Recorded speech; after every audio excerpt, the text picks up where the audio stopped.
is, actually I should probably, this is a note to myself, but I should probably take this 1 to 4 and clean it all the way up and make it one column so that it's a lot easier for me to do these type of cross joins. So the number of establishments,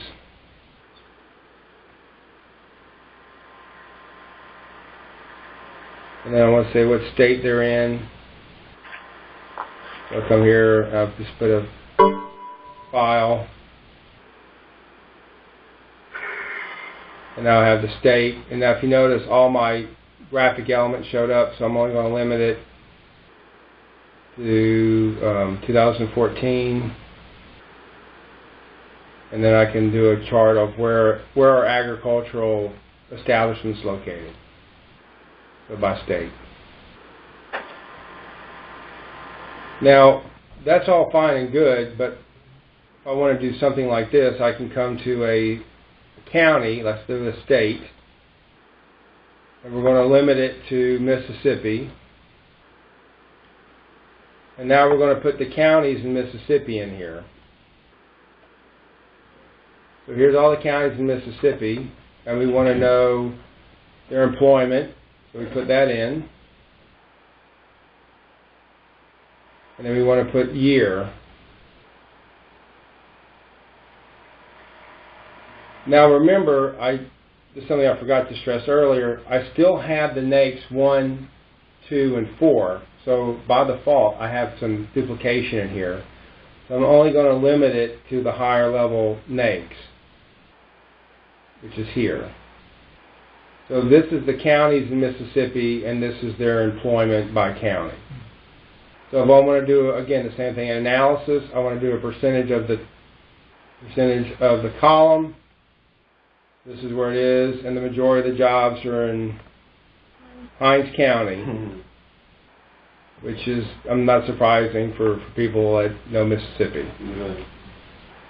So basically, and if you wanted to do some analysis of which counties are growing, you can always do the same thing, analysis. Now this, I'm going to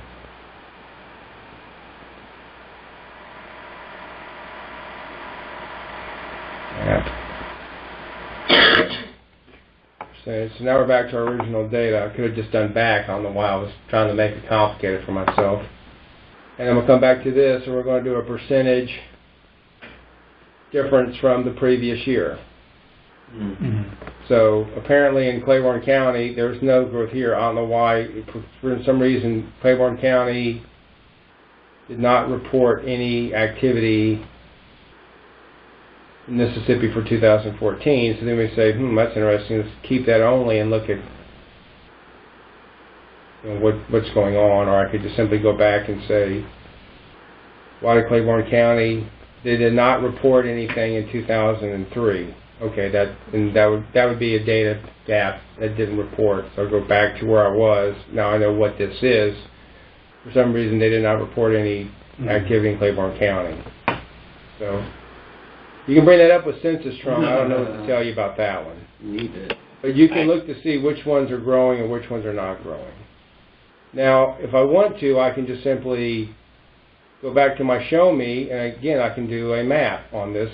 And I can say this is the ones, I know that this is irrelevant, so I can just hide it. But this is the one I'm really looking at, is I say these are the jobs that increased in 2013. And again, I can customize the map. I go to Advanced, the center is 0. I'm only going to use 3 colors. And I'm going to change the N, goofy.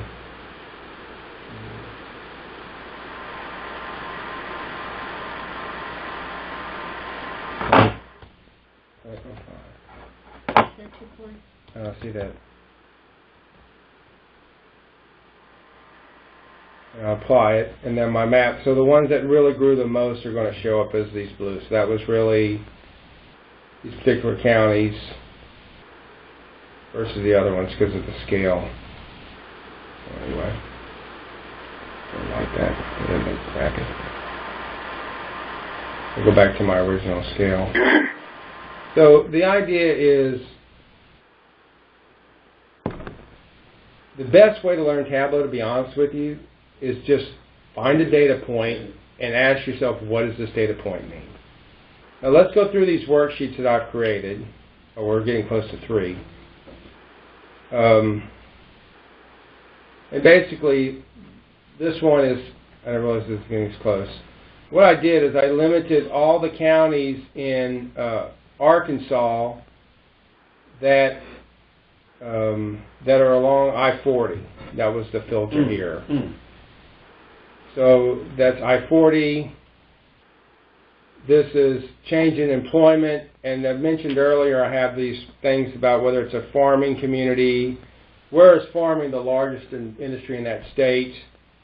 I mean, that parish or county, federal government, manufacturing, mining, non-specified, which means there's no one industry that's 25%, and then recreation, you tend to get these rural areas where boating or there's a lakes or something like that. So there's some filters in there that talk about how urban an area is, how big an area is from a county perspective. It's not tied to the non-attainment areas or the NPO classifications, but you could do a group and add it in there. Then there's another sheet, again, just a table. I'm just curious about dropping the HPMS data. I've been working on that. Boy, that helped me out so much. Man, that helped me out. Well, look, it's on my list for later, but it's something I've been looking at. Because HPMS has got a lot of errors, gaps. No, I didn't. Look, that's what I'm saying. HPMS is HPMS. It's survey. The dog is the dog. It's just what it is. You hunt with it or you kick it. The dog is the dog. So this is the dog you have to hunt with, and that's the dog you hunt with. Okay. But the problem is the way that Tableau handles geography is there's a lot of multivariance because the links, everything's a link segment and it's lining up the GIS reference points. You actually have to have a lat long for each origin and destination to do the polylines. So that's why I haven't been able to really figure out how to do that in a timely manner. It's 3 o'clock now. We'll just take a 5-minute break and then we'll go through a few more data sets and we'll be done in the next 30 minutes. How's that sound to everybody?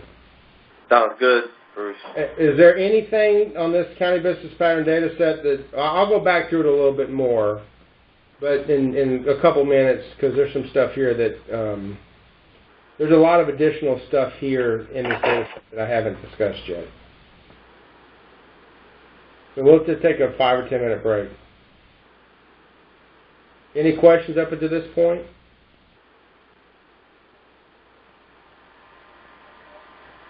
Okay.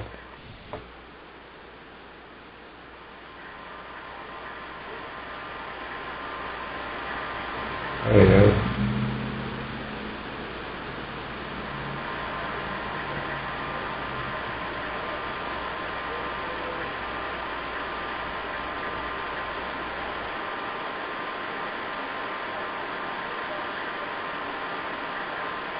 Bruce, I'm going to head on out.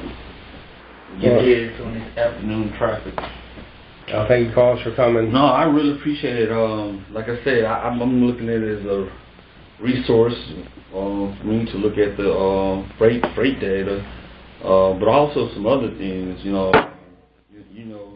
deal with a lot of large data sets, and any tool to help you do some analysis on it would be great. Well, again, a tool's a tool. Tools too. If I give you a hammer, everything looks like a nail. If I give you a screwdriver, everything looks like vodka and orange juice. A tool's a tool. You didn't comment on the vodka orange juice thing. And what just came to mind, I was thinking a truck bottleneck analysis. How this could be of some use in identifying hotspots. Well, what we talked about yesterday, which we didn't discuss here, is you could technically take groupings. Like I could take, like for I-10, I could add up all the stuff that's likely to go by I-10, California, Arizona, New Mexico, going to, Louisiana, Mississippi, Alabama, that southern tier. And I can make an estimate over that how much is likely moving along the corridor in each gross section. I could do I-20. I could take San Francisco and LA, and I can do Arizona, New Mexico, I can do Texas, and I can do Dallas, and then I can go, now Mississippi is west of Mississippi, so I can't really do much with that, but I could do Birmingham, Atlanta, North Carolina. Mm-hmm. So I can technically you can build these corridors if you think about what is the likely places where that corridor is going to generate nodes or what paths are likely to move on that corridor. So I've been looking at the FAST 4.4, the assignment model, because they have loaded trucks on the link, but they don't tell you what commodity it is, they don't tell you the OD. Well, there's a reason being, but they don't tell you those pairings. So without knowing those pairings, it's hard to say, what is the actual flow on this segment. But if you can just step back and kind of hack a few pieces, you can get some broad idea of the nature of the commodities moving on that flow. By O and D. By O and D. Is it perfect? No. No, really. But is it 50% accurate? Yeah. Well, how accurate do you have to be?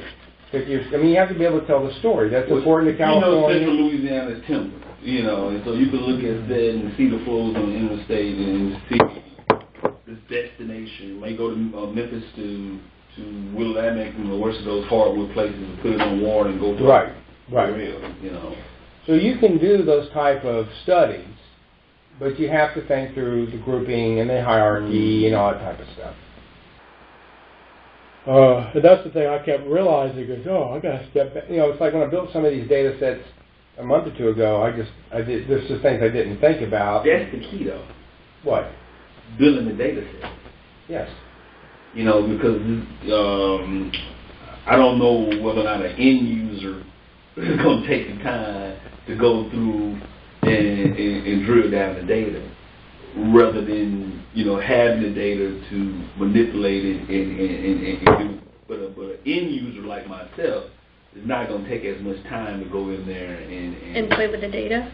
You wouldn't play with the data. You'd want it to be pretty before you started playing. I just want to use it for the analytics. I just want to make the maps, see the variances. But I guess I would say, how would you know, unless you looked at the data yourself, to know if it's going to fit what you want it to do?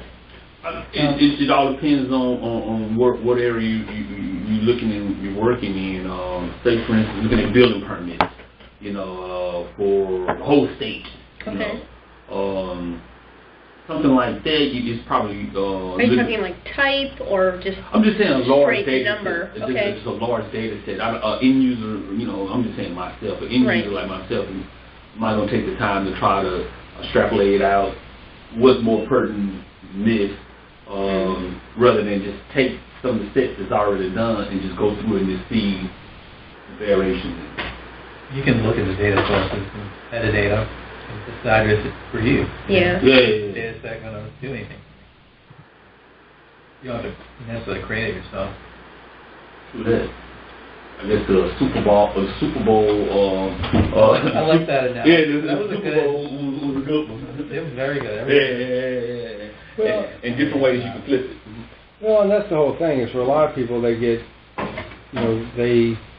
they know they should be using certain data sets. Yeah. But they're very intimidating because they're big. That's what I'm talking about. And so sometimes you start with a smaller, simpler data set. You don't have that same. Crawling up the ladder that is needed. So. But you would just have to contract out, like play narrow.